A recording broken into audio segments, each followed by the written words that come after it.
반도체 계좌 보면서 같이 하기 컨텐츠를 하고 나서 신입분들이 좀 들어오십니다. 신입분들한테 잘해주세요. 알겠죠?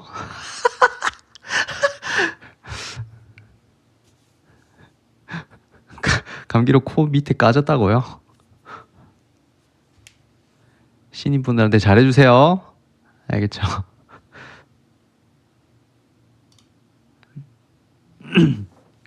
자, 가도 될까요? 시작할까요? 다들 따뜻한 물 한 잔 들고 와서 편안하게 들으시면 됩니다.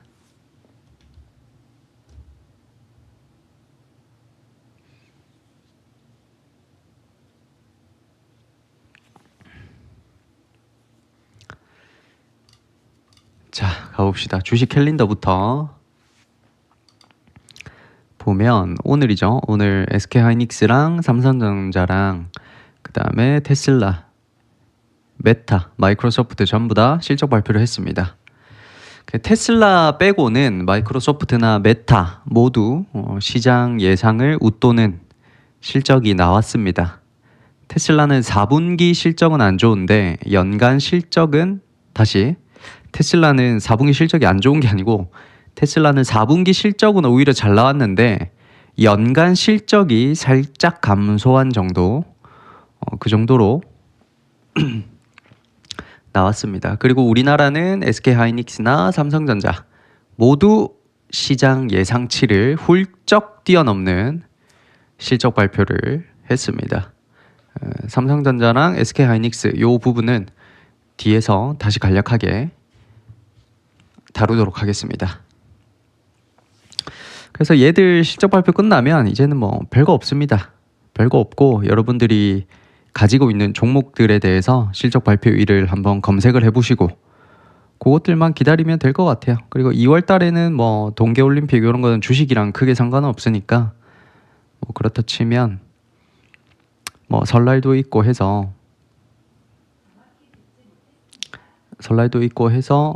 뭐 2월 달에는 크게 볼 거는 없는 것 같아요. 그렇습니다. 그래서 캘린더 여기까지 보도록 하고 이거 하고 캘린더 봤어야 되는데 오랜만에 라이브 하니까 또 헷갈리네. 감각을 또 잃어버렸네. 이거부터 하고 주식 캘린더 봤어야 되는데 순서를 헷갈렸다. 좀 헷갈리시더라도 그냥 보세요. 알겠죠? 구독자 타점부터 보고 가겠습니다. 오랜만에 하느라. 자, 첫 번째는 오경은님입니다. 오경은님이 날씨 추운데 잘 지내고 계시는지요? 수익률이 드디어 30%가 넘어갔습니다. 자랑하고 싶어서 보냈습니다. 하시면서 보내주셨고 한 지금 700만 원 정도 수익이 나와 계시네요. 축하드립니다. 그리고 수정소님 맨 뒤에 할게요.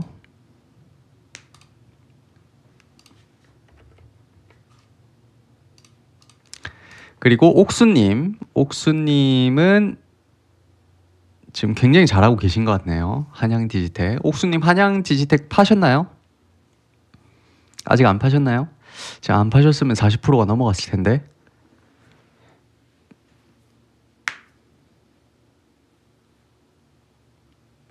옥수님 아까 오신 것 같던데. 아직 가지고 계세요? 그러니까 되게 잘하고 계시는군요. 심택도 잘 가지고 계시네요. 축하드립니다. 그 다음에 제란님이 또 길게 보내주셨습니다. 제란님이 한 1,000만 원 정도 수익이 나으셨다고 보내주셨네요. 한번 읽어봅시다. 안녕하세요, 조유 선생님. 처음으로 계좌평가 손익이 1,000만 원을 넘었습니다. 시드가 크지 않음에도 정말 좋은 종목 가르침 덕분에 여기까지 온 것 같습니다. 아직 수익 실현은 하지는 않았고 순간적으로 1,000만 원을 찍고 내렸지만 감사의 말씀을 꼭 드리고 싶어서 카톡 드립니다. 월 수익 1,000만 원을 달성하면 그때 주주님께 꼭 감사의 말씀 전해드리고 싶었는데 기다리질 못하고 오늘 감사 인사 드립니다. 너무나도 훌륭한 가르침 덕분에 정말 많이 공부했고 노력하게 됐습니다. 줄인이라서 아직 많이 부족하고 제가 잘해서가 아니라 장이 좋아서 가르침이 훌륭해서라고 생각을 합니다. 감기 빨리 나으시고 다음 라이브 기다리겠습니다. 1000만원 캡처를 못했는데 현재 종목과 손익 현황을 보여드리면서 감사 말씀을 다시 한번 드립니다. 1000만원 딱 찍을 때 캡처를 못하셨구나. 그래서 980만원에 캡처를 하셨구나. 근데 그 다음날 바로 1000만원 찍으셨을 것 같아요. 왜냐면 그 다음날 바로 또 급등이 나왔기 때문에. 그래서 종목이 많은데 어떤 거는 음봉에서 사보기도 하고 어떤 거는 브레이크에서만 사기도 하고 어떤 것은 적은 비중, 어떤 것은 상대적으로 높은 비중 등 여러 가지 해보고 싶었던 것들을 시도하면서 많은 시행착오와 깨달음을 얻었습니다. 추후에는 종목을 줄이고 몇 종목에 집중해서 투자하는 전략으로 더 긍정적인 결과를 얻도록 노력 중입니다. 정말 주주님과 인연에 한없이 감사드리고 저와 구독자님들이 행복할 수 있는 한 해가 되시기를 바랍니다. 하면서 제라님이 보내주셨습니다. 되게 따뜻한 감성으로 보내주셨네요. 마음이 뭉클해서 눈물이 찔끔 나오지는 않았어요. 아직까지. 반도체 랠리가 끝나고 나서 여러분들이 수익 인증하는 그 달에 우리가 또 축배를 한번 들도록 합시다. 아직까지 멀었으니까 여기서 만족할 수는 없죠, 우리가. 아직까지는. 그래서 제라님이 한 980만 원 정도 수익이 나셨을 텐데 아마 그 다음날 그 다다음날 급등이 계속 나오는 바람에 한 1100만 원, 1200만 원까지 찍지 않았을까 라고 생각을 하고 있습니다. 제라님 오셨네요. 축하드립니다, 제라님. 유진테크도 30%, 심텍도 26%, 리가캠바이오도 30%, 하나오션도 30%, 한양디지텍도 40%, ABL바이오도 40% 넘고 완전 바닥에서만 너무너무 잘 사셨네요. 그 다음에 한사랑님은 레인보우 로보틱스를 많이 모으셔서 이렇게 올라갔을 때 익절하셨다고 연락이 오셨습니다. 그래서 지금 얼마야? 10,000, 100만, 10,000만, 3,000만 원 정도 수익이 나고 계신다고 또 카톡을 주셨습니다. 한사랑님 축하드립니다. 그리고 홍성준님 300만 원 정도 수익이 나고 계시다고 이렇게 또 보내주셨습니다. 축하드립니다. 그 다음에 이제 다시 앞으로 돌아가서 수정초님 우리기술 많이 모으셔서 얼마 전에 급등이 나왔죠. 얼마 전에 SMR이 아니라 그 신규 원전 부지 관련해서 또 얘기가 나오면서 급등이 나왔습니다. 그래서 우리기술 급등 나왔고 이수스페셜, 티케미컬은 로봇을 보고 들어갔는지는 모르겠어요. 그냥 감으로 들어가셨는지 그거는 모르겠다만 어쨌든 이수 스페셜 잘 들어가셔서 또 급등 바로 나와서 또 익절을 하셨죠. 그래서 1월 달에 지금 29일인데 1월 달에 총 2억 원의 수익을 내셨습니다. 와, 축하드립니다. 한 달에 2억이나 수익을 내시다니요. 너무너무 잘하십니다, 수정초님. 수영초님이 이제 졸업하셔야 되지 않을까? 수영초님 메로나 하나만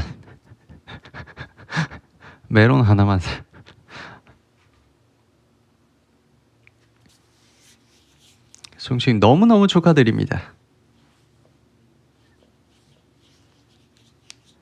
상일님도 요즘에 수익 좀 많이 나고 계실 것 같은데 상일님 안 보내주시겠지만 그렇네요. 그래서 우리 채널에 월 2억은 아마 처음 보는 것 같네요. 그래서 또 첫 번째로 2억을 달성하신 수정초님 너무너무 축하드립니다.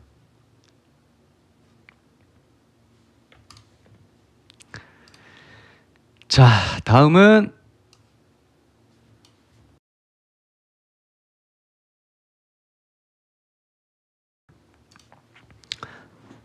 이제 주식 캘린더 받고 해외 뉴스로 넘어갑니다. 해외 뉴스 아침에 봤듯이 연준이 금리를 저번과 똑같이 동결시켰습니다.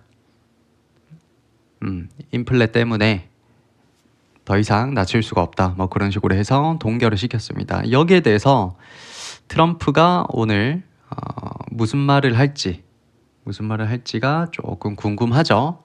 아직까지 여기에 대해서 트럼프가 따로 별 말은 없었습니다.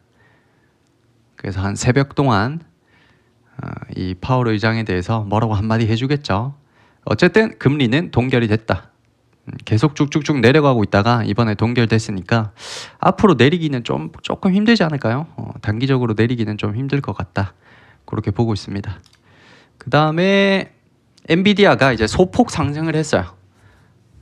엔비디아가 여기서 이제 중국이 엔비디아 그 칩을 수입을 안 하겠다라고 발표를 해서 엔비디아가 급락이 나왔었는데 그 뒤에 바로 중국이 뭐 바이트댄스라든지 알리바바나 텐센트 같은 기업들에 대해서 H200 칩을 수입한다는 소식에 엔비디아가 소폭 상승을 계속 이어나가고 있습니다. 그리고 세 번째 소식은 미국 재무부 장관 베센트가 한국이 협정을 비준을 해야 무역 합의가 성사된다. 그 전까지는 25%로 언제든지 올릴 수가 있다. 관세를 25%로 언제든지 올릴 수가 있다라고 얘기하면서 여전히 뭐 관세 리스크가 있긴 한데 뭐 진짜로 25%까지 올리진 않을 것 같고 그냥 겁주기용이지 않을까 그렇게 보고 있습니다. 그 다음에 ASML이 지난해 매출이 56조를 기록을 하면서 사상 최대 실적을 냈습니다. ASML은 뭐 하는 애예요? 얘가 반도체 뭐 하는 애죠? 장비 관련주죠.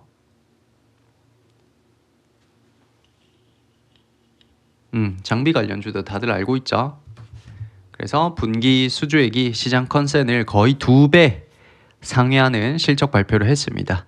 그래서 전년 동기 대비 매출은 한 15% 올랐고 순이익은 한 27% 정도 증가했습니다. 어마어마한 수치로 빠르게 성장을 하고 있죠. 그러면서 동시에 26년 가이던스를 매우 낙관적으로 발표를 했어요. 26년도도 여전히 좋을 것이다 라고 하면서 발표를 하면서 너무너무 좋은 실적을 가져가고 있습니다. 그래서 이것들만 봐도 이제 지금 반도체 시장이 얼마나 호황인지를 알 수가 있죠. 그렇게 보시면 되겠습니다. 그리고 다섯 번째 시게이트 반도체 기업이 메모리 업종 기업이 20% 거의 19% 20% 정도 급등을 했고 그 다음에 웨스턴 디지털 줄여서 웬디라고도 하죠. 웬디도 한 10% 정도 급등을 했습니다. 그래서 반도체 메모리 업종 기업들의 실적이 대체로 지금 시장 예상치를 전부 다 상회하고 있어요. 실적 발표만 하면 예상치보다 높게 나오고 있죠. 그래서 동시에 가이던스를 또 대폭 상향 조정을 하고 있어요. 26년도에 예를 들면 이런 거죠.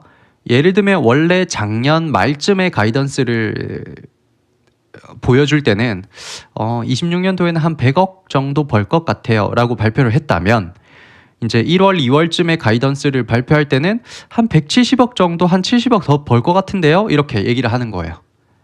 100억 번다고 얘기했다가 아니다, 100억이 아니라 150억, 170억까지 벌 수 있다 라고 가이던스를 제시하니까 당연히 올라갈 수밖에 없는 거죠. 기대감에 의해서 쭉쭉쭉 올라간다. 그래서 미국장에서도 우리나라뿐만 아니라 미국장에서도 메모리 반도체 기업들이 전부 다 지금 급등을 쭉쭉쭉 해나가고 있습니다. 그리고 여섯 번째는 테슬라가 전기차 모델 S, X 두 개를 생산 종료한다 라고 발표를 했습니다. 뜬금없이 갑자기 모델 S나 X가 잘 나가는데 왜 종료를 할까? 라고 봤더니 그래서 뭐 다른 전기차 모델이 나오나? 라고 해서 봤는데 그게 아니고 자동차를 만들고 있는 그 공장이 있잖아요. 그 생산 라인을 로봇으로 바꾸겠다는 거예요. 테슬라 로봇 이름이 뭐죠? 옵티머스죠. 옵티머스 로봇 생산 라인으로 전환할 예정이라고 합니다. 그래서 자동차 사업을 약간 지금 단기적으로 축소시키고 로봇에 단기적으로 좀 집중하려는 그런 모습인 것 같아요. 그만큼 지금 로봇 섹터가 올해나 내년쯤에 엄청난 퍼포먼스를 보여주지 않을까라고 생각이 드네요. 그래서 테슬라는 미래 먹거리로 크게 두 가지 정도를 지금 준비를 하고 있죠. 첫 번째가 로보택시죠. 로보택시. 완전 자율주행 시스템으로 전 세계 택시 사업을 독점하겠다라는 그런 포부에서 하는 사업이고, 두 번째는 이제 옵티머스 휴머노이드 로봇 사업이죠. 이 로봇 사업은 이제 현대차랑 그리고 중국 휴머노이드 로봇들이랑 한판 붙어서 누가 로봇 최강인지를 가려내야 되겠죠. 그래서 로봇은 지금까지는 일단 최강자가 누군지를 모릅니다. 모르는 상태고, 로보택시는 좀 뭐 올해나 내년쯤에 되지 않을까. 그러니까요. 이 테슬라가 아니고 일론 머스크가 판단이 되게 빠르죠. 일단 로봇으로 밀어붙여야 될 것 같으니까 자동차 생산을 바로 줄여버리고 로봇으로 바꾸겠다. 생산 라인을 로봇으로 바꾸겠다라고 일단 발표를 했습니다. 굉장히 빠른 판단이죠. 까지 해서 오늘 해외 뉴스는 거의 다 본 것 같습니다. 본 것 같고, 이제 국내 뉴스로 넘어가 보면 굉장히 중요한 뉴스죠. 이거는 굉장히 중요한 뉴스입니다. 정부가 코스닥 3,000포인트를 만들기 위해서 연기금, 즉 공적 연금을 대거 투입하도록 유도하는 방안을 내놨어요. 그러니까 무조건 여기에 돈을 넣어, 이게 아니고 넣었으면 좋겠네 라고 하는 유도하는 방안을 내놨습니다. 그래서 기획예산처에서 26년 기금자산운용 기본 방향이라는 제목으로 지침을 확정을 했습니다. 지침 안에는 이제 연기금이 수익률을 책정을 할 때 코스닥에 얼마를 무조건 넣어야 된다. 코스닥 비율을 높이는 식으로 코스닥에 투자하도록 유도를 하고 있고, 또 해외 투자 시에 좀 더 관리를 빡빡하게 만들어서 해외로 빠져나가는 기금을 좀 막으려는 듯한 그런 느낌으로 세부 지침들이 세워지고 있습니다. 그냥 간단히 얘기해서 해외 투자를 했으면 좋겠다, 안 했으면 좋겠다. 1번, 2번. 이재명 정부에서는 연기금에게 약간 압박을 가하고 있는 거죠. 해외 투자를 했으면 좋겠다, 안 했으면 좋겠다. 안 했으면 좋겠다라는 거죠. 동시에 코스닥에 좀 돈을 넣어줬으면 좋겠다라고 은근슬쩍 지금 압박을 넣고 있는 거죠. 그러면서 코스피는 일단 목표 지점인 5천을 넘겼습니다. 코스피는 5천을 넘겼기 때문에 일단 놔두고, 코스닥은 3천까지 아직 갈 길이 멀죠. 그러니까 코스닥 쪽으로 지금 압박을 가해주고 있습니다. 되지 않을까? 모르겠네요. 진짜 바이오나 아니면 뭐 반도체 코스닥 종목들에서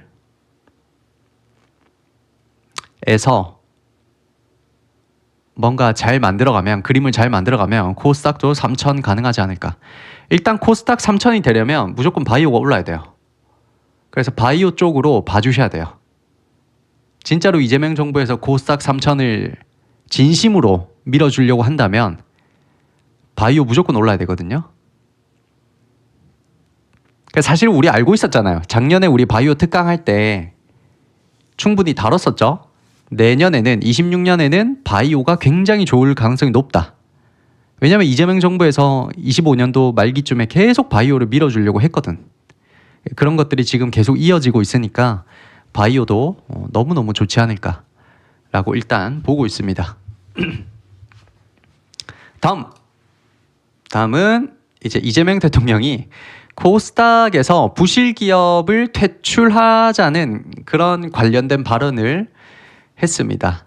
여기 트위터 X에서 발언을 했습니다. 그래서 현 정부가 지금까지 보여준 스탠스는 주주 가치를 훼손하는 쪽은 약간 페널티를 강하게 주는 쪽으로 가닥을 좀 잡았죠. 얼마 전에 중복 상장하려고 했던 애들 누구예요? 기억나시나요?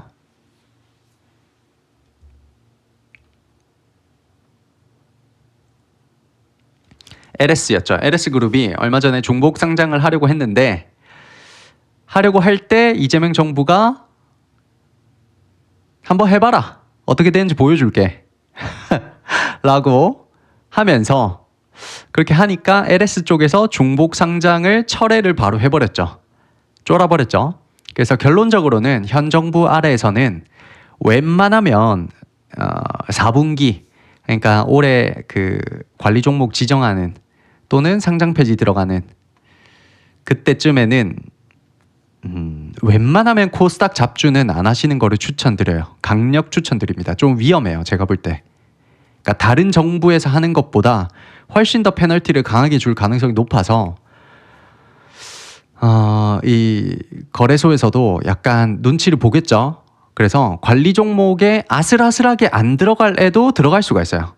지금 상패 시즌이 다 와가기 때문에 지금부터 굉장히 조심하셔야 돼요. 그래서 코스닥 잡주는 안 하시는 거를 정말 잘 생각을 해보셔야 돼요. 그래서 순식간에 관리 종목이나 정지당할 위험이 있으니까 꼭 지켜주셔야 됩니다. 이해됐나요? 지금 되게 중요한 얘기를 했어요. 뭐 종목이 뭐가 좋냐 그런 것보다는 요거는 되게 지금 위험한 얘기잖아요.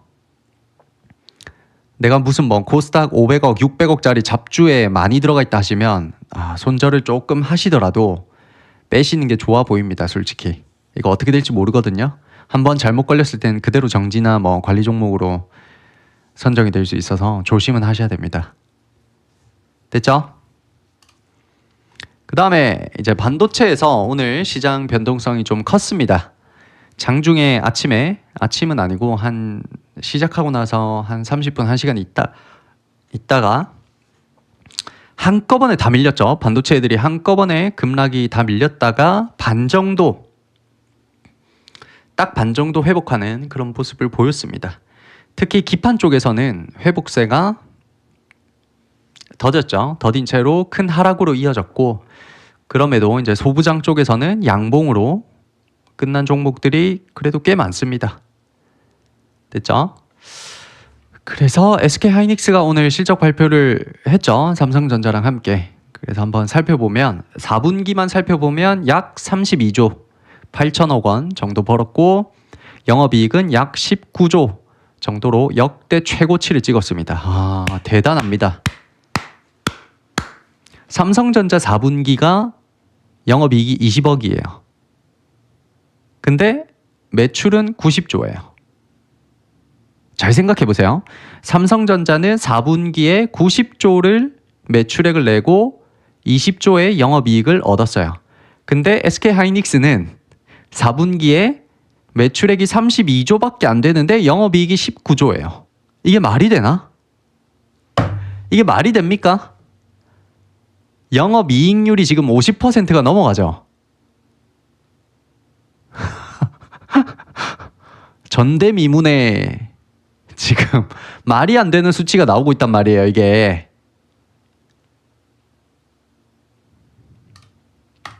말이 안 되죠.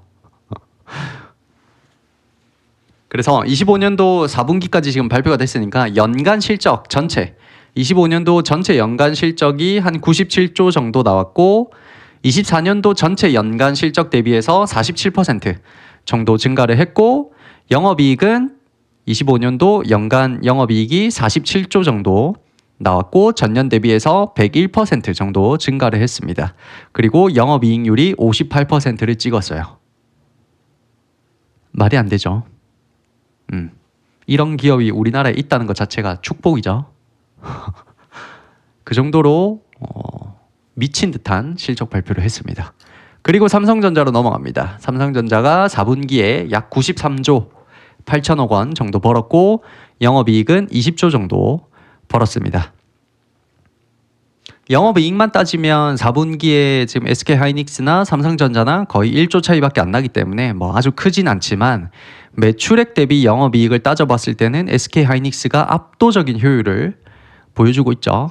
그리고 삼성전자의 25년도 연간 실적을 보면 330조 정도 벌었습니다. 전년 대비해서 24년도 대비해서 10% 정도 매출액이 늘었고 영업이익은 43조 정도 벌었고 전년 대비해서 33% 정도 증가했습니다. 삼성전자도 여실히 좋은 실적 발표를 해줬습니다. 그래서 차트를 좀 보고 가면 삼성전자 오늘 좀 쉬었죠. 실적 발표하고 쉬었고 SK하이닉스도 오늘 쉬었다고 봐야 되겠죠.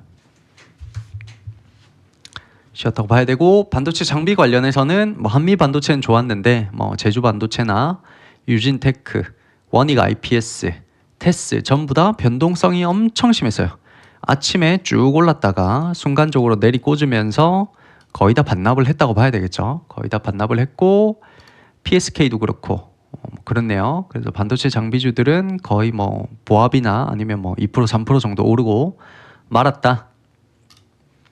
반도체 소재 관련주들은 동진 세미캠 좀 올랐고, SNS텍도 좀 내렸고, FST도 좀 내렸고, 솔브레인이 되게 좋았어요. 19%까지 찍고 종가가 한 7% 정도를 기록을 했습니다. 그리고 한솔케미칼 이런 것들도 이제 계속 올라가려고 하고 있고, 그다음 반도체 부품 관련주들 TCK도 오늘 거의 보합으로 끝났고, 원익 QNC도 보합, 코미코 살짝 내렸고, 리노공업은 오늘 여전히 3% 4% 찍으면서 우리의 계좌를 책임을 져주고 있습니다. ISC 너무 좋았고, 그다음 TSE는 살짝 내렸고, 그래서 반도체 부품 관련주들도 오른 것들도 있지만 내린 것들도 있고 뭐 그렇게 돼버렸네요. 그 다음에 후공정 쪽에서는 한양디지텍이 좋았죠. 밑꼬리를 또 길게 달아주면서 거의 보합으로 끝났고, 하나마이크론도 거의 보합으로 끝났고, 그 다음에 기판 쪽에선 좀 안 좋았어요. 삼성전기가 거의 보합으로 끝났고, 심텍이 오늘 마이너스 13%까지 갔다가 마이너스 5% 정도 지금 돼 있고, 이수페타시스가 마이너스 11%까지 갔다가 마이너스 6% 정도, TLB가 마이너스 12%까지 찍고 마이너스 9% 정도로 됐습니다. 그래서 밑꼬리를 길게 달아주지를 못했어요. 어쩔 수 없죠. 그래서 기판 쪽에서는 오늘 제일 안 좋았다 정도로 보여집니다. 여기까지 해서 반도체 거의 다 살펴본 것 같네요. 그래서 반도체 그 소부장 쪽에서는 좋은 애들은 계속 좋고, 안 좋은 애들은 뭐 안 좋아봤자 마이너스 2, 3% 정도로 끝났는데, 기판 쪽에서는 마이너스 한 6, 7% 정도 다른 쪽 대비해서 좀 안 좋았다 정도만 기억해 주시면 될 것 같아요. 됐죠? 그리고 2차 전지로 넘어가 볼까요? 2차 전지가 오늘 일단 2차 전지 보면 신성 ST가 오늘 급등이 나왔어요. 우리가 오랫동안 모아가다가 드디어 급등이 나왔습니다. 그래서 2차 전지 쪽으로는 좀 길게 보면 좋지 않을까, 제 개인적인 생각인데, 지금 여기서 단기적으로는 좀 내려올 수는 있지만 좀 길게 보면 좋지 않을까라고 저는 보고 있어요. 이미 악재가 다 나올 대로 나온 것 같아서 그렇게 보고 있습니다. 그 다음 또 뭐 있더라? 급등 하나 더 나온 게 있었는데, 서진 시스템이 있었죠. 서진 시스템도 계속 잘 가고 있다 맞죠? 우리가 ESS 특강할 때 같이 봤었죠. 서진 시스템도. 2차 전지 쪽에서는 신성 ST가 오늘 급등이 나와서 우리한테는 좀 좋았고, 그 다음에 LG 엔솔 쪽에 오늘 실적 발표가 있으면서 좀 봐야 될 부분이 있었습니다. 일단 LG 엔솔이 실적 발표를 했는데, 연간 매출액이 약 23조 정도가 나와서 작년 대비해서, 재작년이죠, 24년도 대비해서 마이너스 한 7.6% 정도로 매출액이 한 마이너스 7% 정도 더 낮아졌습니다.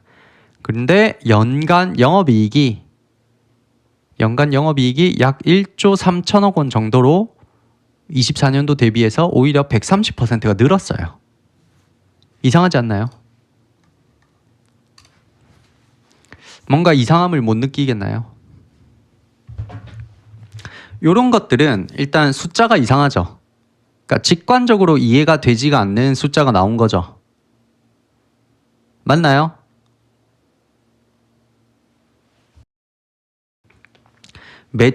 연간 매출액이 24년도 대비해서 마이너스 7%가 낮아졌는데, 어떻게 24년도 대비해서 연간 영업이익은 130%가 늘었냐는 거죠. 이렇게 직관적으로 숫자가 이해가 안 되는 쪽은 무조건 살펴봐야 돼요. 어떤 일이 벌어졌다는 거거든요. 어떤 특이한 일이 벌어졌다는 거예요. 이런 것들을 잘 살펴보다 보면 기회가 되는 경우가 상당히 많았어요. 그래서 여러분들이 실적 발표 시즌에는 이렇게 숫자가 직관적으로 이해가 되지 않는 것들은 따로 살펴봐 주시는 게 좋아요. 그래서 어쨌든 4분기만 놓고 보면 작년 동기 대비해서 적자로 돌아섰는데 뭐 이유는 당연하죠. 아무래도 작년 10월부터 트럼프가 전기차 구매에 대한 보조금을 폐지를 했죠. 그러니까 전기차 구매에 대한 보조금을 폐지를 하니까 사람들이 전기차를 안 사겠죠. 동시에 우리나라 관세를 15% 정도 매기면서 우리나라 자동차가 더 비싸졌겠죠. 그래서 EV 배터리 수요가 줄었다라고 볼 수 있겠습니다. 그래서 4분기 실적이 안 좋았다. 근데 여기서 이제 주목할 점은 매출은 25년도가 24년도에 비해서 줄었는데 영업이익은 오히려 130%로 크게 늘었죠. 그러니까 4분기는 적자를 기록했는데 연간으로 보면 영업이익은 또 크게 는 거예요. 직관적으로 이해가 안 되죠. 그래서 찾아보니까 이제 크게 세 가지 이유 정도로 볼 수 있겠습니다. 첫 번째는 미국의 IRA 세액 공제 때문이죠. 우리 저번에 AMPC라는 거 기억나시나요? ESS 특강할 때 AMPC에서 나오는 보조금이 있다. 그 보조금을 받기 위해서는 중국산 어떤 재료라든지 그런 걸 쓰면 안 되고 또 미국에서 생산을 해야 된다. 다 까묻다. 또 다 까묻다. 기억나시나요? 어렴풋하게라도 기억나시나요? ESS 특강할 때 AMPC라는 게 있는데 미국에 공장이 있어야 되고 동시에 중국산 재료를 쓰면 안 되고 그렇게 됐을 때 보조금을 받을 수 있었죠. 지금 연간 실적이 1조 3천억 원 정도 되는데 여기에서 보조금만 따지면 한 3천억 원 정도를 받았어요. 실제로. 그러니까 한 25%에서 30% 정도가 이 보조금을 받아서 영업이익을 채운 거예요. 사실은. 25%에서 30% 정도 채워줬으면 굉장히 많이 채워준 거죠. 그래서 찐 실력이 아니다라는 게 일단 여러분들이 아셔야 되고 그 다음에 이제 일회성 비용이 이제 감소를 했어요. 뭐 공장 짓고 뭐 이렇게 하는 데 있잖아요. 공장 가동률 올릴 때까지는 일회성 비용이 계속 나가는데 이제는 공장 다 짓고 가동률이 올라올 만큼 올라왔기 때문에 일회성 비용이 더 이상 안 나간다. 라고 보셔야 되고 세 번째는 ESS를 좀 팔아가지고 적자 부분을 좀 많이 메꿨습니다. 그렇게 해서 한 세 가지 정도 이유 때문에 지금 영업이익이 순간적으로 크게 늘긴 했습니다. 그래서 일회성 비용은 뭐 리튬 가격도 요즘에 어때요? 높아지고 있나요? 낮아지고 있나요? 리튬 가격이.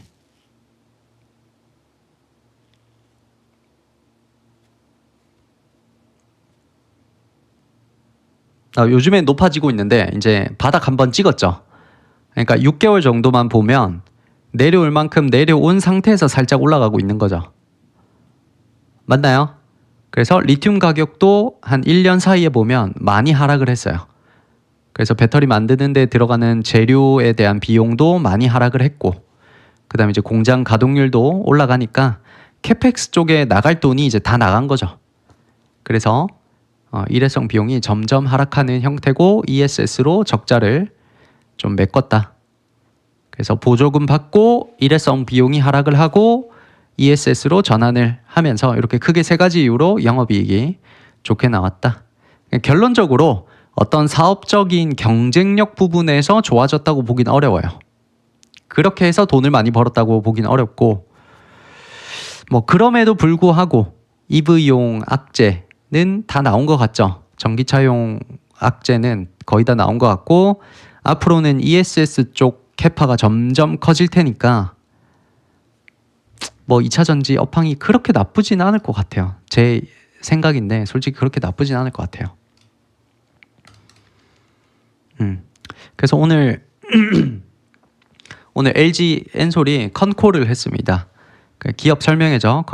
컨콜에서 나온 말들을 요약을 해보면 첫 번째는 일단 신규 생산 시설 투자 쪽을 줄이겠다라는 거예요. 더 이상 어떤 공장을 더 짓거나 하는데 돈을 많이 투자를 안 하겠다라는 거죠. 그렇게 하면서 동시에 지금 돈이 꽤 잘 벌리고 있는 ESS로 라인 전환을 더 많이 하겠다. 다른 배터리 팔 바에는 ESS를 좀 더 많이 팔겠다. 라고 발표를 하면서 이제 현금 흐름이나 재무 건전성을 좀 확보하려는 움직임을 보이고 있습니다. 그러면서 이제 두 번째는 로봇에 들어가는 배터리 쪽으로 개발을 좀 해보도록 하겠다라고 발표를 했어요. 그래서 이제 정리를 하자면 신규 공장 등 같은 데 들어갈 돈은 이제 점차 줄이고 지금 돈이 잘 벌리는 ESS 쪽이나 앞으로 미래 먹거리인 로봇 쪽의 배터리에 좀 집중하겠다. 이렇게 되면 이제 현금 흐름이 좀 좋아지겠죠. 들어갈 돈은 이제 거의 없는데 벌어들일 돈은 그래도 좀 있으니까 재무가 좋아지겠죠. 그래서 26년도에는 25년도보다 재무 숫자가 좀 더 예쁘게 찍히지 않을까 라고 보고 있습니다. 그래서 2차 전지 업황은 딱 두 개만 기억하면 될 것 같아요. 첫 번째가 로봇 전고체 배터리나 아니면 삼원계 배터리 로봇이고, 그 다음 두 번째가 ESS죠. 그래서 로봇 플러스 ESS 이렇게 두 개 스토리로 2차 전지가 계속 이어나갈 것 같아요. 2차 전지 업황이 아주 좋냐라고 물으면 그렇다라고 보기는 어렵지만 나쁠 건 없다 정도로 얘기는 할 수 있을 것 같아요. 나올 만한 악재는 싹 다 나온 것 같아요. 그 상태로 이제 ESS나 로봇 배터리로 밀어붙이면 좀 좋을 것 같긴 해요. 까지 이해되셨나요?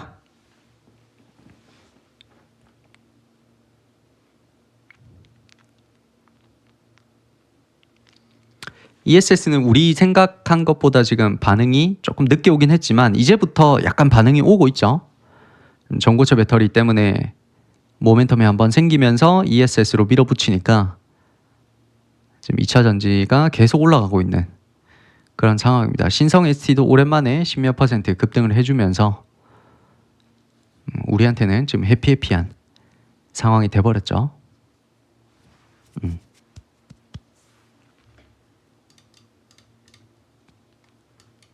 그렇네요.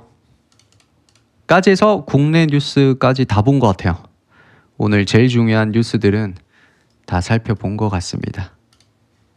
그리고 이제 반도체 가치하기 컨텐츠를 끝내고 나서 기법 설명 잠깐 해드리고 오늘 마무리할게요. 반도체 가치하기 컨텐츠로 넘어가 보겠습니다. 우리가 계좌를 한 3주 전에 5천만 원짜리를 제가 따로 하나 파서 지금 같이 연습을 하고 있죠. 같이 어디서 샀고 뭐 어디서 팔았고 전부 다 빠짐없이 하고 있습니다. 매도는 지금 한 게 없죠. 사실은 매도는 하나도 한 게 없습니다. 그 테크윙은 하나를 손절을 했지 사실은 그걸 매도했다라고 보기는 어려우니까. 그래서 5천만 원짜리 계좌를 파서 따로 연습을 하고 있는데 일단 계좌 수익률은 어제랑 똑같아요. 26%고 수익금은 한 대략 1,000만 원 정도 어제랑 사실상 같습니다. 우리가 지금 가지고 있는 포트폴리오 중에 오늘 기판 쪽이 많이 내렸죠. 기판 쪽에 크게 조정이 있었음에도 불구하고 계좌 수익률에 큰 변동이 없었던 거는 무슨 이유 때문일까요? 분명히 어제도 1,000만 원이었으면 오늘 기판 쪽에서 마이너스 6, 7% 정도 찍었으면 꽤 내려와야 되는데 사실은 똑같죠? 왜 그럴까요? 뭐 때문일까요? 그렇죠. 리노공업 때문이죠. 리노공업이 비중이 큰데 오히려 올랐죠. 얘는 3%, 4%가 올랐죠. 그러니까 얘가 전부 다 해지를 해버리는 거예요. 이해가 되고 있나요?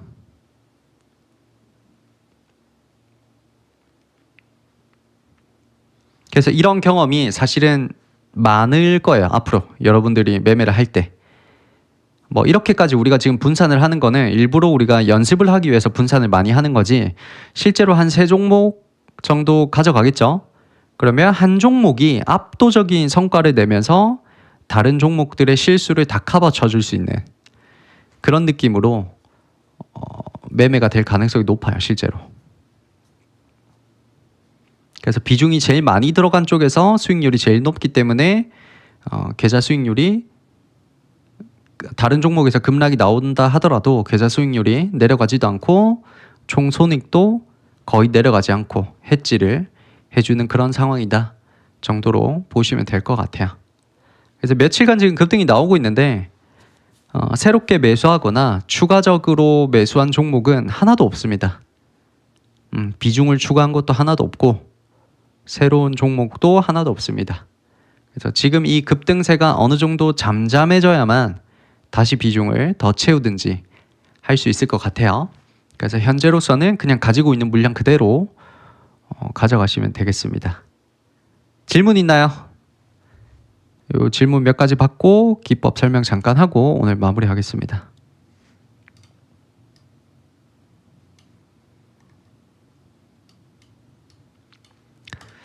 질문 있나요? 심택은 어제 20몇 %까지 갔다가 오늘 마이너스 5%로 끝나서 살짝 내려왔고 어제 한 100만 원 정도 찍었었는데 맞죠? 심택이 100만 원인데 20만 원 정도 까먹었죠. 그다음 이수페타시스는 오늘 많이 내렸어요. 좀 아깝게 됐고 TLB는 8%까지 갔다가 지금 다시 음전을 했어요. 음전을 해버렸습니다. 그리고 리노공업은 그대로 잘 가고 있고 유진테크도 오늘 크게 내렸다가 다시 양전을 하면서 지금 거의 30%를 바라보고 있습니다. 그 다음에 파이넴텍 같은 거는 아직까지 크게 뭐 얘기할 건 없어요. 또 BH 같은 거는 그대로 급등을 해버려서 이제 15%를 넘어가고 있죠. 따로 얘기할 건 없어서 당장에 반도체만 일단 얘기를 하겠습니다.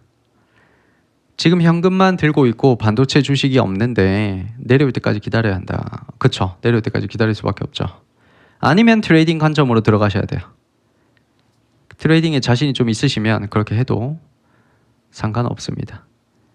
그리고 기판주만 이렇게 많이 빠진 이유가 뭘까요? 사실 그거는 없어요. 그런 딱히 이유는 없어요. 기판 쪽도 사실은 실적 발표했을 때 다 좋았어요. 아주 나쁜 실적이 있었냐라고 하면 없었습니다.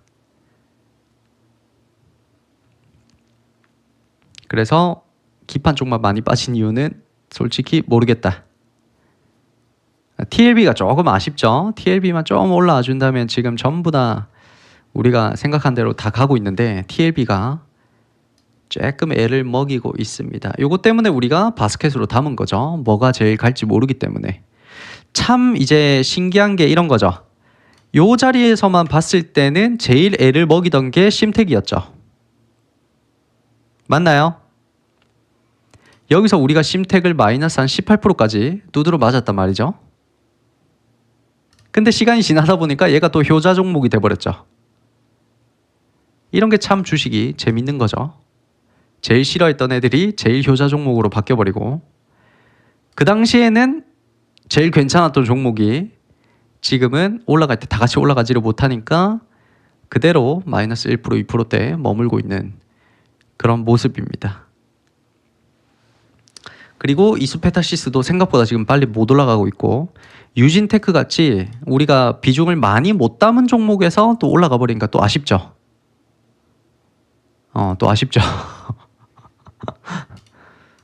유진테크는 타이밍이 좀 안 좋았다 맞죠? 여기서 양봉 하나만 잡아줬어도 우리가 비중 한 30% 40%는 들고 갈 수 있었는데 아쉽게 됐습니다. 그래서 어떻게 될지 모르니까 우리가 이렇게 살짝 분산을 해서 한 5개 6개 종목으로 가져가고 있는 거죠. 반도체 가치하기 컨텐츠가 도움이 좀 되나요? 지금 우리가 예수금을 5천만 원으로 세팅을 했는데 아직 1,200만 원이 남았어요. 아직 3,800만 원밖에 못 썼기 때문에 좀 할 게 많긴 한데 기회를 줄지는 모르겠네요. 어디 가서 이렇게 같이 해주노? 전부 다 자기 계좌도 안 보여줄라 하고 같이 하고 뭐 이렇게 타점을 보여주는 거 되게 싫어하죠. 같이 하는 걸 되게 꺼린단 말이죠. 저도 사실 이 컨텐츠 망하면 이제 유튜브 접을라 했어요.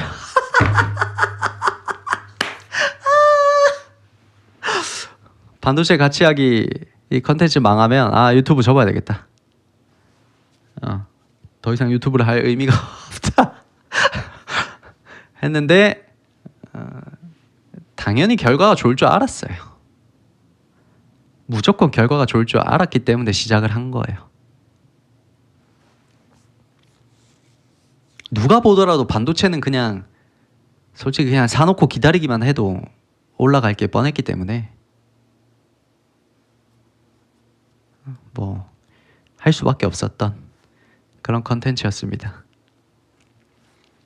아까 또 질문이 있었는데 제가 놓쳤나? 뽀로미님, 그동안 바빠서 방송도 못 보고 뒤늦게 들어와서 라이브 보는 중인데 반도체 따라하기 복귀는 3주 전에 있어요. 3주 전에 제가 반도체 같이 하기 컨텐츠라는 영상을 올려놨어요. 거기서부터 시작이 된 거예요. 그러니까 지금 사실은 여기에 2종목에서 3종목 정도 더 추가가 돼 있어야 되는데 이제 그거는 반도체 같이 하기 전에 우리가 같이 사서 급등이 나와버려서 반도체 같이 하기를 시작할 때는 못 샀어요. 그 첫 번째가 SK 하이닉스였고 두 번째가 한양 디지텍이었죠. 그 두 개만 한 500만 원치만 샀었어도 지금 계좌 수익률이 꽤 좋았을 텐데 SK 하이닉스랑 한양 디지텍은 계속 내가 가지고 있다. 나 아직 안 팔고 가지고 있다. 1번 한번 해보세요. 지금 요 계좌에는 없어요. 알겠죠? 이 컨텐츠를 시작하고 나서는 우리가 조금 늦게 시작했기 때문에 SK 하이닉스는 제가 말로서만 설명드리고 이 계좌에서는 사지는 못했죠. 이미 급등이 나와버린 상태였기 때문에 계속 가지고 가세요. 너무 빨리 팔 필요 없을 것 같아요. 솔직히. 한양 디지텍도 굉장히 끼가 좋죠. 끼가 좋으니까 너무 빨리 팔 필요 없을 것 같아요. 내려오면 어떡해요? 내려오면 또 기다리면 또 올라갑니다. 이게 이 반도체 메모리 랠리가 이렇게 안 끝나요. 여기서 조정을 받을 수는 있어요. 받을 수는 있는데 랠리가 요만큼 제대로 한 번 더 나와야 돼요. 그게 나오기 전까지는 끝났다고 보기는 어려워요. 그래서 요 랠리가 한 번 더 나올 때까지 몇 개월이 걸릴 거예요 아마. 요 위에서 박스권을 이 밑에까지는 아마 안 올 거예요. 여기까지는 안 오겠지만 이 위에서 박스권을 한 3개월 4개월 정도 만들어갈 가능성이 높아요. 그래서 만들다가 다시 한 번 더 요만큼 랠리가 나오면 그때는 이제 익절을 해줘야 되는 타이밍이다. 그렇게 보시면 됩니다. 됐죠? 삼전도 마찬가지죠. 삼전이나 SK 하이닉스나 똑같이 가니까. 이제 질문이 없는 것 같네요. 나중에 반도체 따라하기만 따로 모아서 편집을 한번 해드릴게요.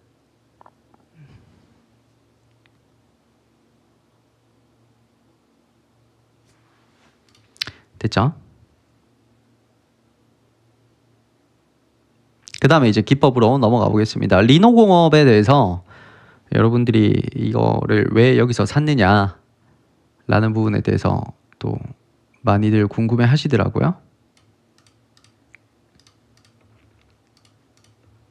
어떻게 하면 여기서 계좌에 있는 예수금의 한 50%를 바로 들어갈 수 있느냐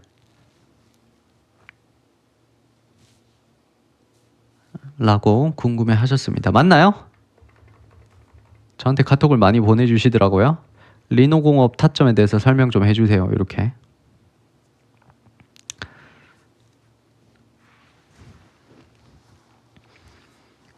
자유님 너무 길다. 너무 길다.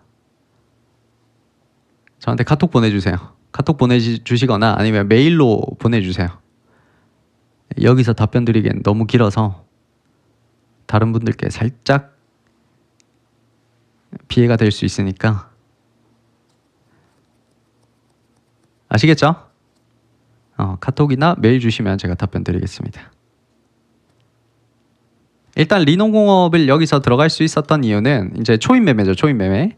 급등 초인 매매를 제가 여러 번 알려드렸는데 그 기법을 사용을 한 겁니다. 우리가 총 예수금이 지금 이 계좌에는 5천만 원을 세팅을 해놨는데 여기서만 지금 2,200만 원 정도 2,200만 원 정도 투입을 했습니다. 대략 예수금의 한 45%, 50% 정도를 한꺼번에 들어갔죠. 다른 것들은 천천히 왜 모아가면서 얘는 왜 이렇게 급작스럽게 들어갔느냐 라는 거에 대해서는 초인 매매로 접근을 한 겁니다. 됐죠? 이제 라이브 끝내도 되죠? 답변해드렸으니까.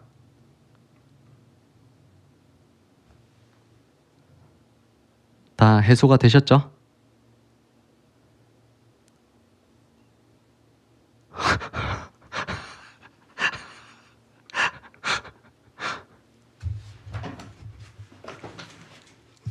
뭐가 궁금하신 거예요?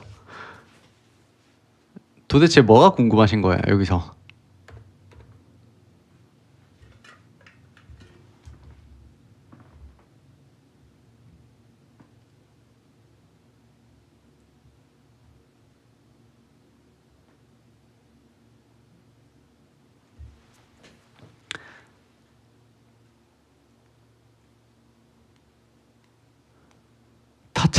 타점 타이밍이 너무 이상적이라.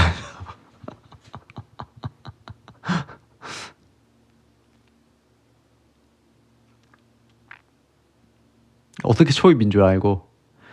종목 선정. 종목 선정.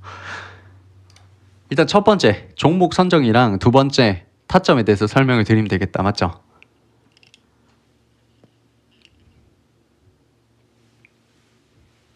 일단 종목 선정은 리노공업은 당연히 반도체 부품 관련해서 대표주입니다. 이거는 그냥 이미 머릿속에 들어가 있어야 돼요. 나는 반도체에 대해서 반도체 섹터를 한 번도 매매를 안 해봤다 라는 분들은 사실은 이 종목을 선택을 못할 가능성이 높아요. 이 섹터에 대한 지식이 없기 때문에. 그러니까 이건 사실은 경험에서 오는 차이죠. 종목에 대한 선정은. 맞나요? 반도체 소재 관련주 대표주들이 뭐 있어요? 여러분들이 딱 떠올릴 수 있는 거. 옛날부터 반도체 소재 하면 얘다. 떠오르는 게 있나요?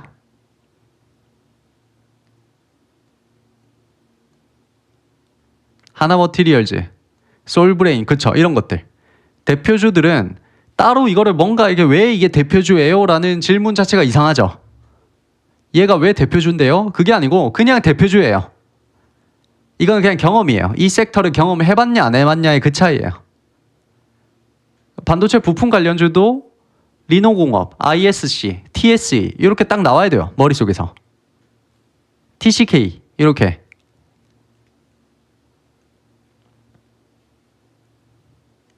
됐나요?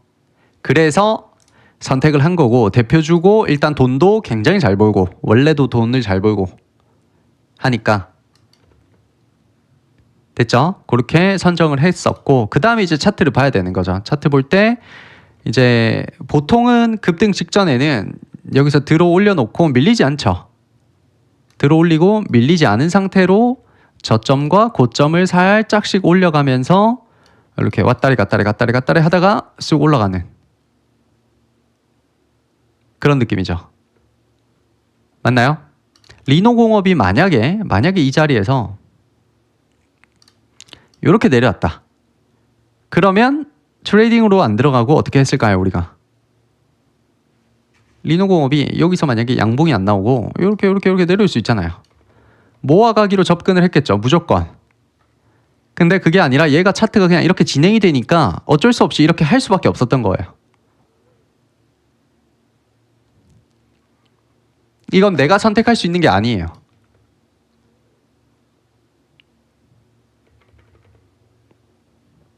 됐나요? 나중에는 여러분들이 이걸 두 개를 섞어서 할 수도 있어요. 여기서는 모아가기로 접근을 해서 1차 매수를 들어갔는데 뒤에서는 모아가기 차트가 안 나와. 그러면 여러분들이 여기서는 그 트레이딩 관점으로 2차, 3차 매수를 그냥 트레이딩 관점으로 들어가는 거예요. 그러니까 좀 경험이 있어야 되겠죠, 솔직히.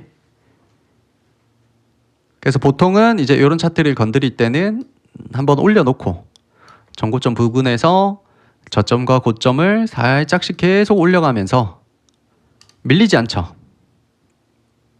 밀리지 않죠. 특히 이런 날 중요한 거예요. 여기서 이제 빠질지 말지가 굉장히 중요한 날이고, 그 다음에 이 자리도 굉장히 중요해요. 여기서 살려줄지 말지에 따라서 진입을 할지 말지를 이제 결정을 해야 돼요. 여기서 이렇게 내려오면 안 되겠죠. 그럼 다시 봐야 되겠죠. 여기서 모아가기로. 됐나요? 트레이딩은 다시 한 번 더, 모아가기는 시간을 오랫동안 들여서 아주 바닥에서 여러분들이 사서 시간을 오랫동안 들여서 복리로 이거를 쌓아가는 거예요. 그래서 시간을 무조건 오랫동안 들일 수밖에 없는 매매예요. 모아가기는. 둘 다 많이 사야 돼요. 맞죠? 모아가기도 많이 사야 올라갈 때 돈이 크게 되고, 트레이딩도 한 번에 많이 사야 급등이 나올 때 돈이 되죠. 맞나요? 대신에 트레이딩은 여기서 손절 라인을 딱 정하고 빠져나와야 되죠. 이렇게. 여기서 이탈하면 무조건 빠져나온다 라는 생각으로 접근을 해야 되지만, 모아가기는 굳이 빠져나올 필요가 없죠. 여기서 사든 여기서 사든 어쨌든 내가 바닥에서 거의 다 왔을 때 사면 좀 물려있다 하더라도 어차피 올라가니까 마이너스 한 10% 정도 물려있어도 상관이 없단 말이죠. 얘는 물려있으면 안 된단 말이죠. 상대적으로 높은 주가에서 밀릴 때는 여기서부터 한없이 밀릴 수 있기 때문에 예수금을 여기서 다 썼다면 더 이상 여기서 채울 예수금이 없기 때문에 대응을 해줘야 되는 거죠.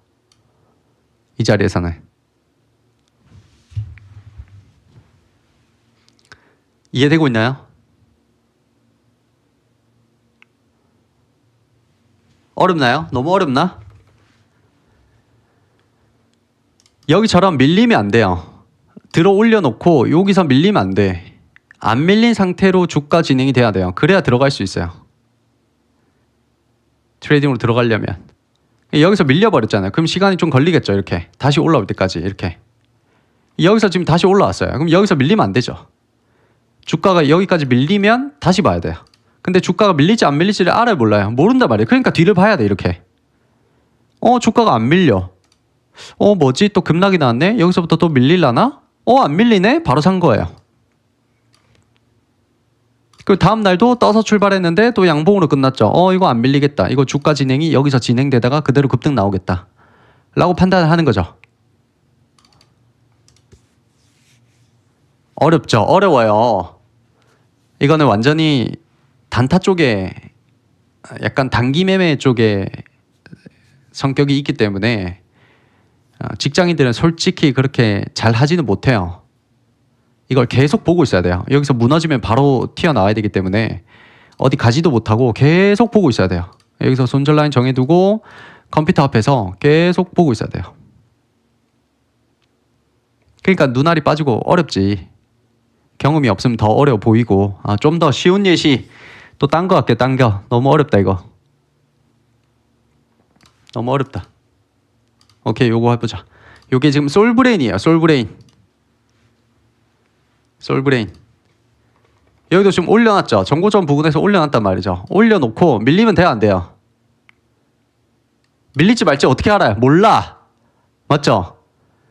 자꾸 밀릴지 말지를 여기서 어떻게 알아요? 라고 질문이 나오면 안 돼. 그건 뒤를 보면서 판단하는 거예요. 여러분들이 여기서 선제적으로 음봉에서 모아가는 게 아니라고요. 밀릴 듯 말 듯 하고 있죠. 이러면 안 된다고. 이러면 밀린 거예요. 그럼 시간이 오래 걸린다고. 여기서부터 다시 올라와야 되기 때문에. 다시 올라왔어요. 여기서부터 또 이렇게 밀릴 수 있죠. 딜을 봐줘야 돼요 계속.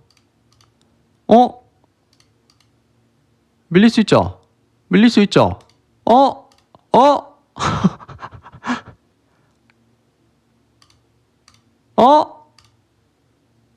이제 진짜 모르죠. 여기서 밀리면 안 되죠.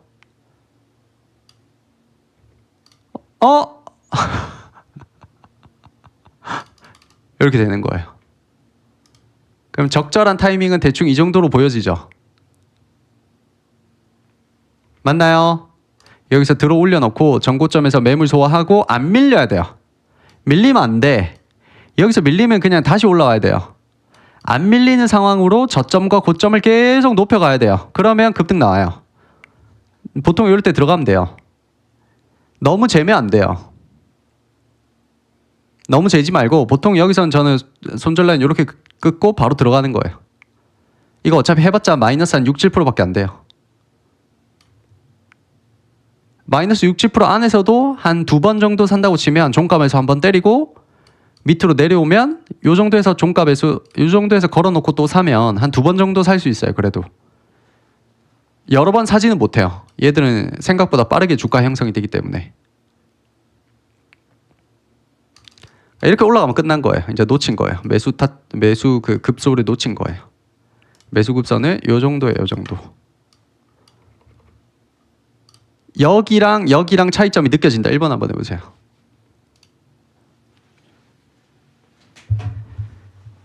어려워요. 당연히 어렵지. 저는 이거를 몇 년째 하루 종일 이것만 하고 있으니까 저는 그냥 그때그때 빨리빨리 먹고 나오는 건데 당연히 처음에 하려면 너무 어려워요. 그러니까 연습을 해야죠. 이렇게 밀리면 안 돼요. 밀리면 다시 올라올 때까지 또 1, 2주 걸려요. 여기서는 안 밀리죠. 여기서 안 밀린다고 해서 무조건 이걸 안 밀리냐? 그것도 아니에요. 여기를 깨고 와장창 깨고 내려오는 애들도 많아요. 그러니까 하루 종일 쳐다보고 있어야 돼요. 보통은 이게 들어올린 상태에서 한 중간쯤에서 돌려나가는 경우가 많아요.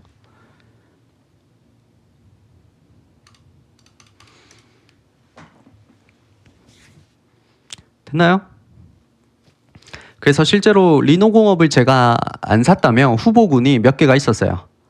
그 중에 하나가 솔브레인이었고 그 다음에 FST는 우리가 제가 영상에서 한번 들어가 보자 얘기를 했었죠. 그 날이 딱 요 날이었어요. 왜 하필 이 날에 소개를 했는지를 이해를 하셔야 돼요. 딱 요 날 같이 우리가 공부를 했단 말이죠. 왜 하필 딱 이 날 공부를 했는지를 이해를 하면 어느 정도 이해를 하게 된 거예요.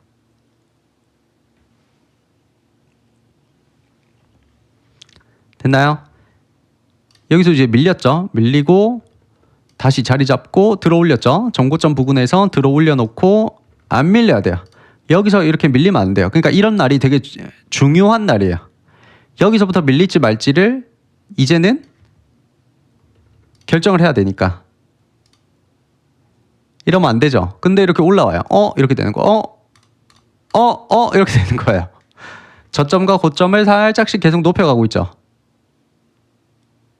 그러면 손절 라인을 뭐 대충 이렇게 잡고 진입을 하는 거예요. 쫄지 말고 이거 깨면 그냥 나온다는 생각으로 진입을 해야 돼요. 1차 매수하고 2차 매수 정도 할 수 있겠죠. 됐나요? 여기서부터 이제 고가놀이 해야 되죠. 그냥 손절 라인 잡고 이렇게. 그러니까 여러분들이 급등 직전에 살 수 있는 기법이 따로 있고 급등이 나온 상태로 고가놀이를 또 따로 할 수 있고 그러니까 다양하게 급등주만 해도 한 10가지 기법을 쓴단 말이죠. 저만 해도 10가지까지는 안 되겠다. 한 5-6가지 되겠다. 그것들을 다양한 상황에서 섞어 쓸 수 있으면 이제 돈이 계속 벌리는 거죠. 그리고 TCK 마찬가지죠. 이제 슬슬 눈에 보여야 돼요. 여기도 들어 올려놓고 안 밀리죠. 안 밀리고 계속 밀어 올린단 말이죠. 여기서 또 급락이 나오면 안 되죠. 이러면 이제 들어가 볼 수 있겠죠. 체크하고 이렇게 또 들어 올리고 여러 가지 그 후보군들이 있었어요. 저한테는. 그 중에 이제 리노공업을 예수금을 크게 들어가다 보니까 다른 것들은 안 했는데 하나머티리얼 마찬가지였죠. 하나머티리얼 여기서도 이제 전고점 부근에서 밀어 올려놓고 안 꺾이죠. 안 꺾이고 계속 밀어 올리죠. 여기서 우리가 같이 공부를 했었죠. 여기서 지금 들어가도 괜찮다. 안 늦다. 기억나시나요? 하나머티리얼? 윗꼬리 길게 달고 내려왔지만 이게 매도를 한 게 아니라 매물 소화할 가능성이 높은 거죠. 물론 차트를 좀 길게 봐야 돼요. 이렇게 만들어 놓고 전고점 부근에서 계속 매물 소화하면서 밀어 올리는 거죠. 그러다 보면 이제 급등이 잘 나오죠. 이렇게. 다른 데는 이런 거 막 진짜 1,000만 원씩 받아가면서 가르쳐요. 진짜로. 이걸 어디서 듣지 않는 이상 사실 혼자 깨우치긴 좀 힘들긴 해요. 그래서 막 500만 원, 1,000만 원 받고 가르치거든요. 연습을 많이 하셔야 돼요. 진짜 많이 하셔야 돼요.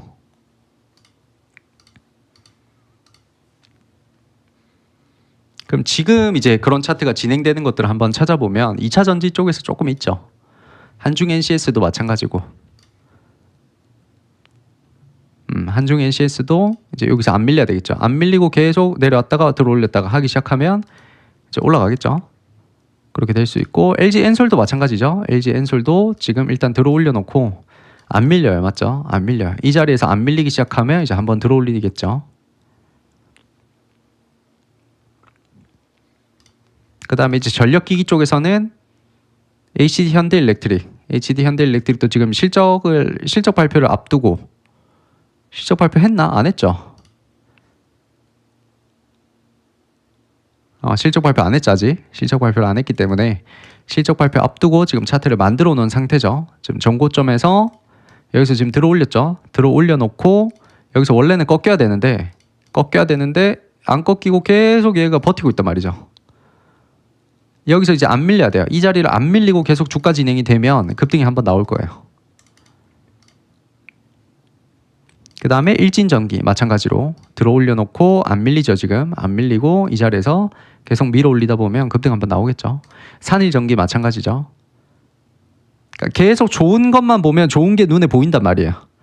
여러분들은 안 좋은 거를 보니까 자꾸 안 좋은 거를 찾게 되는. 근데 주주총회는 이런 좋은 것만 보니까 계속 좋은 종목 안에서만 노니까 돈이 잘 되는 거예요. 10개 중에 8개를 선택을 해도 좋은 거를 선택을 하게 되니까.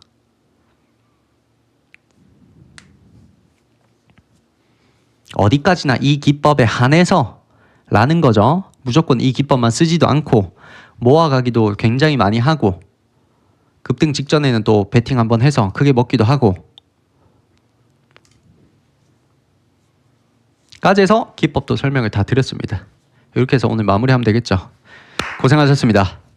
8시에 시작하니까 너무 좋네요. 딱 끝나니까 9시네요. 질문. 오늘 실적 발표 후에 삼전, 하이닉스 밀리면서 반도체 주 전체가 마이너스 10% 빠질 때 그냥 가지고 가는 게 맞나요? 결과적으로 회복이 되었지만 대응 없이 가져간다는 게 맞는지 궁금합니다.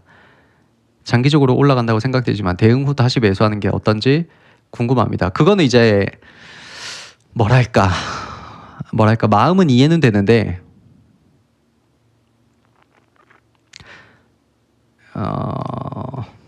이렇게 얘기를 좀 드리면 될 것 같아요. 예를 들어서 우리가 지금 이 자리에서 잘 모았잖아요. 이 자리에서 잘 모았는데 여기서 요만큼 급락이 나온다고 해도 지금 안전마진이 충분하죠. 내 평균 단가가 이렇게 돼 있으면 여기까지 안전마진이 충분하단 말이에요. 플러스 한 20% 정도 안전마진이 충분하죠.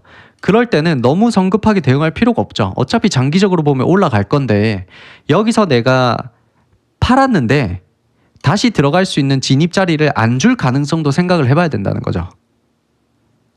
장기적으로 볼 때 어차피 올라갈 거면 여기서 굳이 내가 대응을 해야 될까라는 마음이 있어야 된다는 거죠. 예를 들면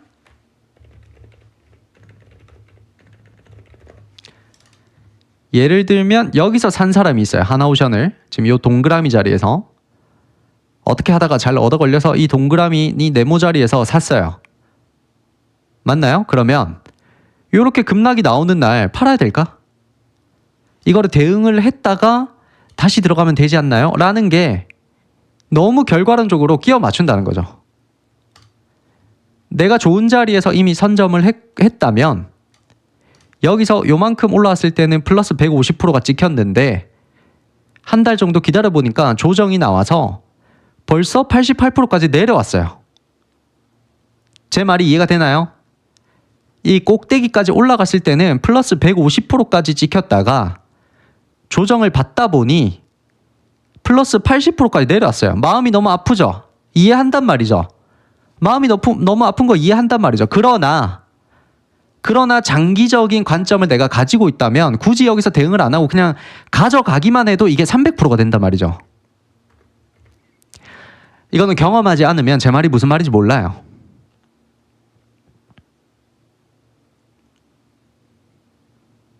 다 경험의 차이인 거예요.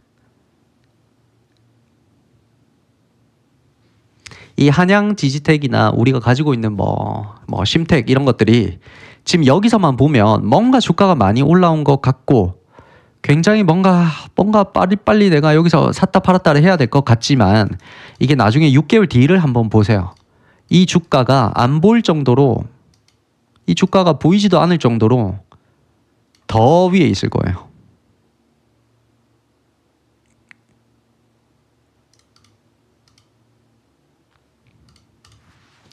그게 이제 멀리 보냐 아니냐의 차이인 거죠. 물론 멀리 본다고 해서 무조건 좋은 거 아니에요.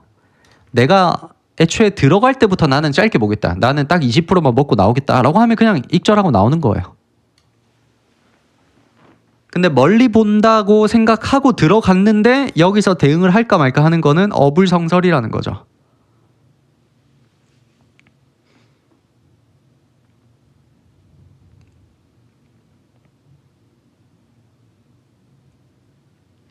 그다음 마리님, 종목 스캔 시에 종목을 선정해놓고 계속 추적을 하는 것인지 아니면 전일 대비 하락률이나 상승률 종목을 추적해서 찾아낼 수는 없는 것인지. 미리 선정해서 돌리는 것도 맞아요. 미리 선정해서 돌리는 것도 맞는데 매일매일 돌려보는 것도 맞아요. 그러니까 둘 다 해야 돼요, 사실은. 어떤 특정 방법이 있는 게 아니고 미리 선정해놓고 돌리되 반도체 전체 섹터를 다 돌려보면서 차트를 만들어가는 애들이 있으면 재무라든지 뭐 여러 가지 것들을 살펴보고 얘 괜찮네. 뭐 시총도 한 8천억, 9천억, 1조쯤 되고 재무도 우량하고 평소에 끼도 좋고 내가 몰랐던 종목이네. 이렇게 해서 발견하는 경우도 있어요.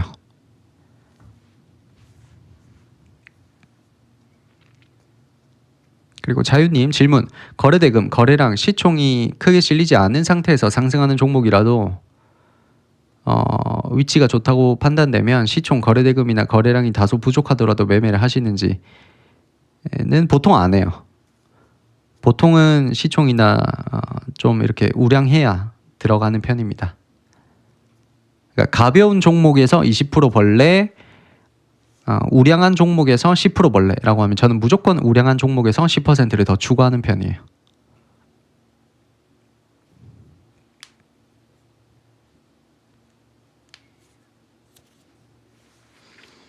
초입 매매 선정 시를 말씀드린 거예요.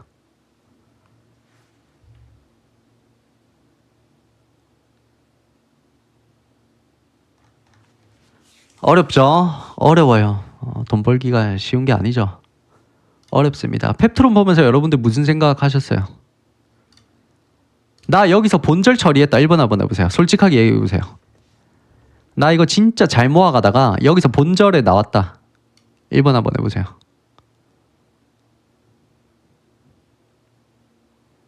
말 안 하네. 본절 처리해놓고 또 말 안 하네. 말 안 하네.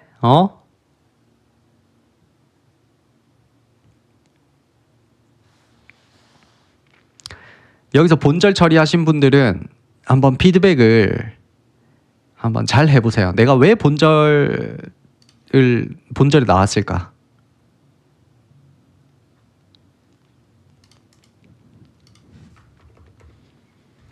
여기서 방치한 사람들은 당연히 본절에 나올 수밖에 없었겠죠. 일단 평균 단가가 여기에 묶여있는 사람은 본절에 나올 수밖에 없었던 것 같고, 방치를 안 하려면 여기서 1차 매수 들어가면 여기서 2차, 여기서 3차에 들어갔어야 돼요. 그러면 평균 단가가 요만큼 내려온 상태에서 요거로 뚫고 올라가니까 충분히 이걸 기다리면서 익절을 할 수가 있거든요. 한 번에 많이 사서 여기서 물려 있으면 본절 청산을 할 수밖에 없지. 이미 심리적으로 밀려 있는데.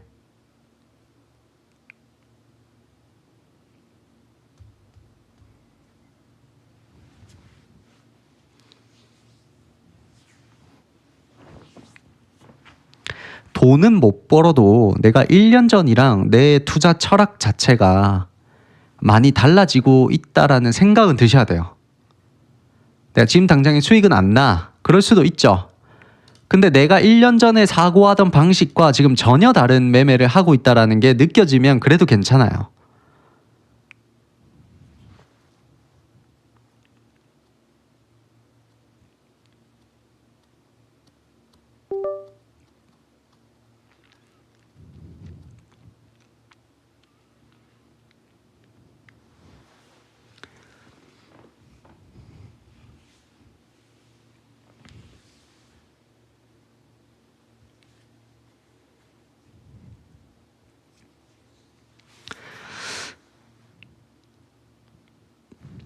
질문 하나 더 있었네요. 요즘 같은 상승장에서 많은 종목 섹터가 상승을 한다. 상승 횡보, 하락장에서도 매수하는 영역대는 거의 일관돼요. 근데 아마 하락장에서 좀 경험을 해보시면 아시겠지만 하락장에서 더 성과가 좋습니다. 사실은. 상승장에서는 올라가는 종목을 따라가는 게 훨씬 더 수익률이 높은 편이거든요. 근데 우리는 그렇게 하진 않죠. 보통은 그렇게 하진 않으니까 기회를 많이 놓쳐요. 오히려. 그래서 오히려 상승장에서는 저랑 같이 공부를 하면 다른 채널에 비해서 수익률이 좀 안 좋을 수는 있어요. 근데 하락장에서는 오히려 우리가 방어적으로 하다 보니까 훨씬 낫죠.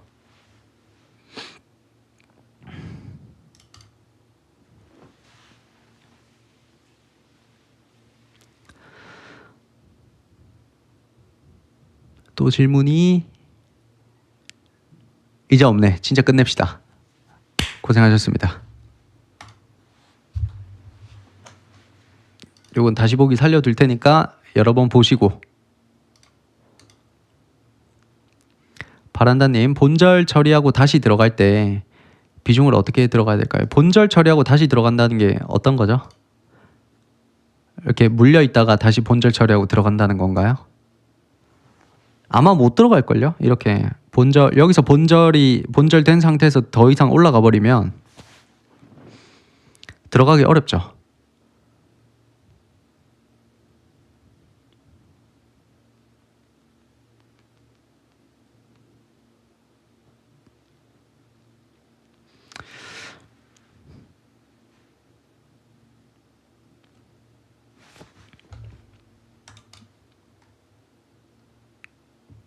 답변이 되셨으리라 생각합니다.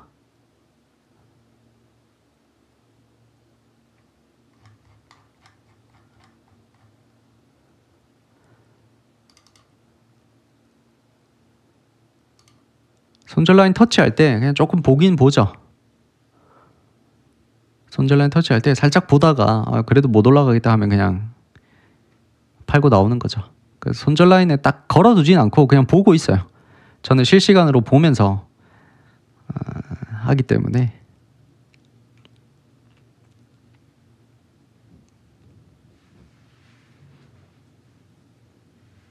손절을 저는 걸어두고 하는 편은 아니에요. 그러니까 스탑로스를 안 써요. 스탑로스를 안 쓰고 그냥 트레이딩으로 들어갔을 때는 무조건 실시간으로 보고 있습니다. 좀 피곤하죠. 솔직히 좀 피곤해요. 트레이딩으로 들어가면 계속 보고 있어야 돼서. 모아가기 하면 그냥 컴퓨터 끄고 있어도 되는데.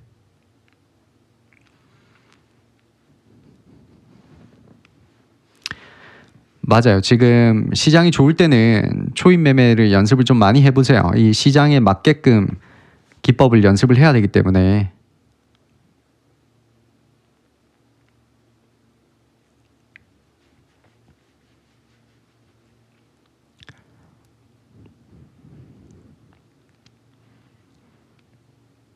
같은 비중으로 모아가기랑 점점 예수금을 늘려서 모아가기랑 어떤 차이점을 두고 해야 될까요?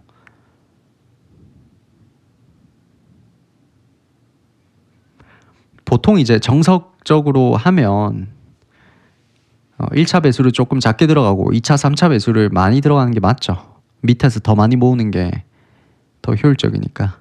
근데 그게 처음에는 막 머리가 복잡하고 잘 안 되니까 그냥 1대1 대 1대1로 들어가라고 하는데, 연습을 하다 보면 1차 매수는 좀 작게 하고 2차, 3차를 좀 크게 하는 그런 식이 좋다는 거죠. 여기서 만약에 들어갈 거면 한 10%, 20%만 들어가고 나머지 80% 비중은 여기서 이런 자리에서 비중을 30%, 40%씩 채워가면 더 좋다는 거죠. 그냥 1대1 대 1로 사는 것보다.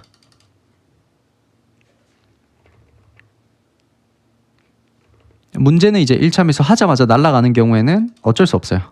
그냥 비중이 작은 상태로 그냥 뭐 운 좋네 하고 해야 돼요. 우리는 어차피 방어적으로 매매를 하는 거기 때문에 얘가 여기서 올라갈 것만 생각하지 말고 이렇게 내려오는 것까지 생각을 해야 돼요.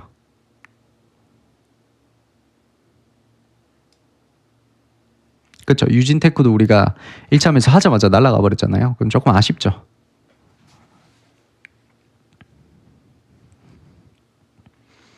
자, 진짜 끝냅시다.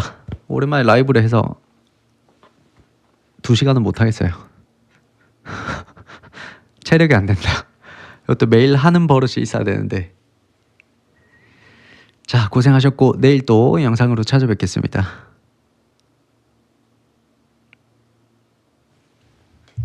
다시 보기 올려둘 테니까 열심히 보시고 복습 많이 해주십사 합니다. 네, 굿밤 되시고 내일 뵙겠습니다.